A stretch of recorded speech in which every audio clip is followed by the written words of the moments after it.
अस्सलाम वालेकुम everyone. Hopefully सब लोग खैरियत से होंगे। आज की जो वीडियो का टॉपिक है that is to do with accommodation. When you are relocating from overseas to Pakistan, you know what are the options in terms of house, the place where you will live. So तीन main categories हैं। एक तो ये है कि basically you buy already new built house जो recently बना है। Second option is you build your own house and the third option is कि आप रेंटल पे रहें। तो तीनों पे थोड़ी बहुत बात करते हैं। सबसे पहली जो ऑप्शन है बाइंग एन एग्जिस्टिंग हाउस जो अभी रिसेंटली बना है, वो उसके प्रोज एंड कॉन्स क्या हैं। प्रोज में ये है कि जी ऑलरेडी घर बनाया होता है, ठीक है, you save a lot of time. कम ज़्यादातर ये जो इस तरह के घर हैं ये कंपनी बनाती हैं who do this kind of build and sell. So they are very experienced और उनकी फिनिशिंग भी जनरली बेहतर होती है एज़ कम्पेयर टू जो स्टैंडर्ड ठेकेदार बनाता है घर आपका, ठीक है। कॉन्स में लेकिन ये है कि वो आपको एक्सपेंसिव पड़ता है, तकरीबन 40 to 50% महंगा पड़ेगा as oppose to making your own. तो definitely it's an option, but obviously it's contingent upon a few things के आप किस माइंडसेट में हैं इस वक्त। आप पाकिस्तान कुछ ट्राई करने आ रहे हैं या फिर you already it's done deal finances wise भी, do you see long term में पाकिस्तान में ही अब शिफ्ट होकर सेट होना है। अगर वो चीज़ें डिसाइडेड हैं and if you have the money available then maybe going for an already built up option is good. Otherwise आपके सिनेरियो पे डिपेंड करता है कि वेदर ये चॉइस जो है ये प्रैक्टिकल है कि नहीं। और I circle back on this one, लेकिन let's just go through the other options first. Second option is कि जी आप अपना घर खुद कंस्ट्रक्ट करवाएं। अच्छा, ये आइडियल ऑप्शन है इन टर्म्स ऑफ कॉस्ट के you don't have to pay the premium जो 30 to 40% जो मैं कह रहा था। लेकिन इसमें ये है कि you need constant supervision. Pakistan में यानी कि आप खाली ठेकेदार पर रिलाय नहीं कर सकते। वो उस तरह की फिनिशिंग अगर सुपरवाइज ना किया जाए तो नहीं प्रोवाइड करते। छोटी छोटी चीज़ें होती हैं जहाँ पे दे कैन कट कॉर्नर्स और फिर आपका अननेसेसरीली जो है ना आपका एक्सपेक्टेशन पे घर नहीं उतरता है जो आपने सोचा था। इसमें तकरीबन 9 महीने से 12 महीने यानी 1 साल तक लग सकता है घर बनने में। और depending on how much you micro manage it can be very good finish या फिर it could be just very standard जिसमें इश्यूज भी हो सकते हैं। हमारे रिलेटिव्स हैं, उनमें हैं लोगों ने बनाए हैं घर, कुछ ज़्यादा सुपरविजन से बनाए हैं, कुछ जो है वो ठेकेदार पे ज़्यादा रिलाई किया था। तो यू कुड सी के कुछ ना कुछ गड़बड़ है। I suppose the fundamental thing is कि जब घर की फाउंडेशन वगैरह डलती है और ग्रे स्ट्रक्चर खड़ा होता है, maybe that's the time where you have to pay the most attention because obviously वो फंडामेंटल है। उसके बाद अगर कुछ इशू हो भी जाता है तो maybe that's fixable later on, but at least the takeaway is कि अच्छा है, बनाना चाहिए। पैसे भी as oppose to buying an already built up house सस्ते कम लगते हैं, लेकिन you need supervision. So that's the second thing. Third जो ऑप्शन है वो जो है रेंटल। अब उसमें ये है कि मैंने व्यूअर्स से भी काफ़ी 1-to-1 बात की है, मेरा अपना एक्सपीरियंस है एंड दिस इज़ ये जो इनसाइट है ये जो मैं भी I am gonna share with you, ये ऐसी है कि I did not plan for it, लेकिन हाइंडसाइट में it looks that it was beneficial.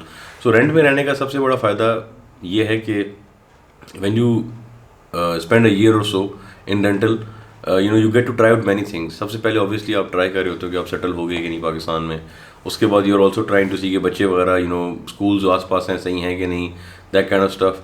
और उसके अलावा ये भी है कि आपको you get to test out the house, you look at 4 seasons और घर में अगर फ्लॉज वगैरह हैं वो आपको नज़र आते हैं। Then those are the things that you note कि जी मैं अपना जब घर बनाऊँगा तो आई विल इंश्योर कि दोज इशूज़ आर फिक्स्ड। जैसे यहाँ पे हम रहते हैं तो मैंने नोट किया मानसून में और समर्स और विंटर्स के अपने चैलेंजेस हैं। तो कौन सी चीज़ें आपको किस चीज़ों का ख्याल रखना चाहिए। जब बहुत ज़्यादा पानी बारिश होती है तो water can come inside the house, कहाँ से आता है, ड्रेनेज का क्या सीन है। तो ये सारी बातें काफ़ी यूज़फुल हैं। और सबसे बड़ी बात कि obviously it depends on your circumstances as well. If you are still testing the water, you are in trial phase, then it doesn't really make sense to go for building a house, because ये भी है ना, देखें आप इस तरह के if you think about it कि अगर आप लेट्स से साल रहते हैं रेंटल में, ठीक है, और अगर आप 1 लाख रुपए भी लगा लें किराया, which means आपको अच्छा खासा डिसेंट घर मिल जाता है 1 लाख रुपए में स्टैंड अलोन हाउस किराए के लिए। अगर आप 12 महीने वहाँ रहते हैं तो 12 लाख रुपए बनते हैं, ठीक है।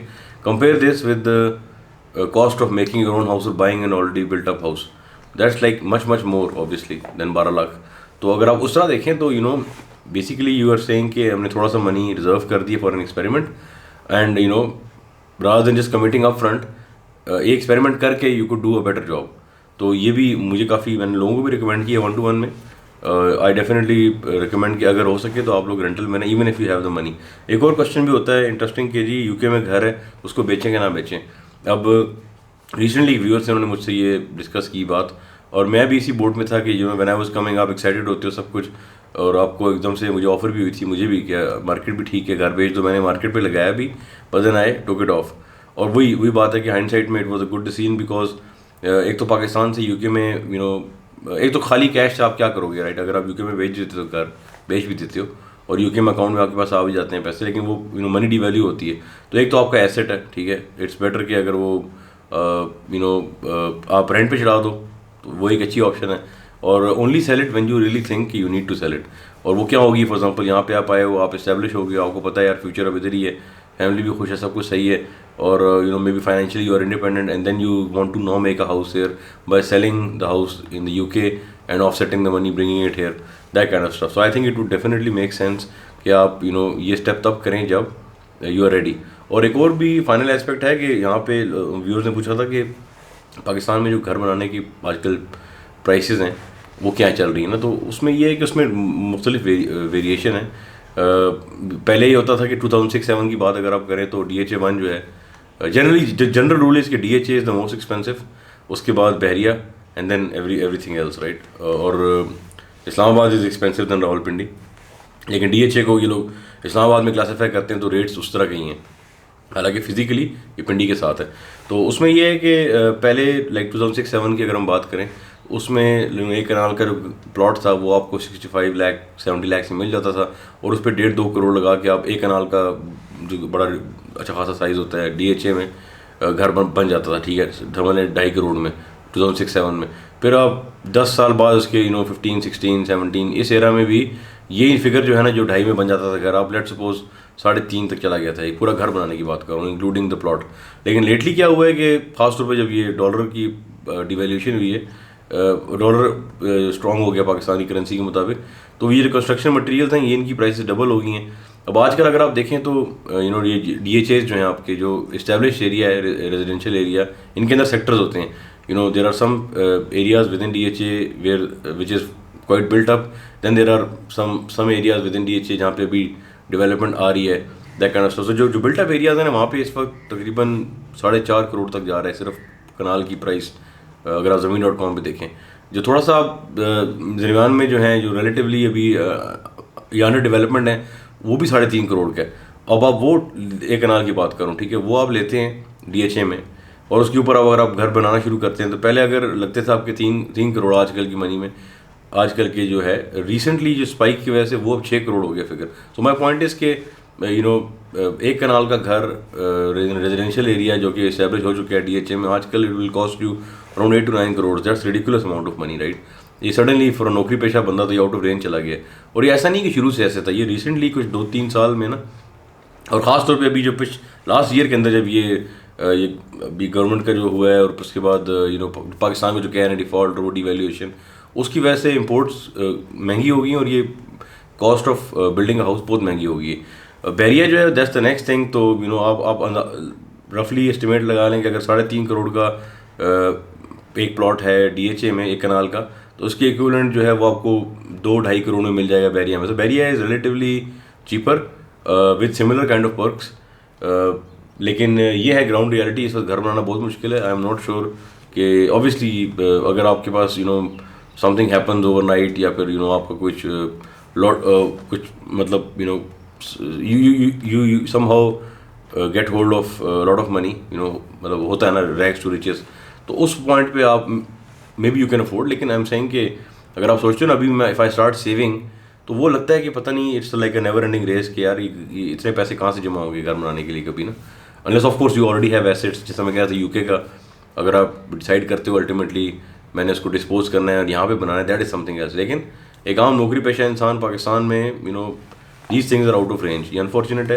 आई होप कि ये इट विल रिकवर या कुछ। यहाँ पे मसला ये भी है ना कि यहाँ पे क्योंकि इतनी ज़्यादा इन्वेस्टमेंट की अपॉर्चुनिटीज़ नहीं है, तो हर बंदे के पास पैसे आते हैं, दे गो इनटू प्रॉपर्टी, और रेगुलेशन कोई नहीं है। जैसे यूके में थी कि ये आप एक से ज़्यादा घर नहीं ले सकते, या लेंगे तो उस पर टैक्सेस हैं। तो यहाँ पे फिर नतीजा यही है कि लोग जो हैं अपने कैश पोर्टफोलियो को इन्वेस्ट कर देते हैं प्रॉपर्टी में, and then they get rental money of that. और जो आम जो है बंदा उसके पास अवेलेबिलिटी नहीं होती, ये प्राइसेस इतनी बढ़ जाती हैं कि वो they can not afford the house. खैर एनीवेज, ये दिस वाज पार्ट 1। तो आई होप कि ये इन्फॉर्मेशन थोड़ी सी यूज़फुल होगी आप लोगों के लिए। पार्ट 2 में बात करेंगे इंशाल्लाह अबाउट सिक्योरिटी। ये भी बड़ा एक इंटरेस्टिंग टॉपिक है, लोगों ने मुझसे काफ़ी कहा है कि बताएं भाई इनमें सिक्योरिटी कैसी है पाकिस्तान में, इन एरियाज़ में ना। तो I had some first hand experiences, not first hand but second hand experiences. मैंने, हमारे व्यूअर्स भी थे, कुछ स्टोरीज हैं, I will share with you. So stay tune for that one. So until next time, आप सब लोग अपना ख्याल रखना। अल्लाह हाफिज़।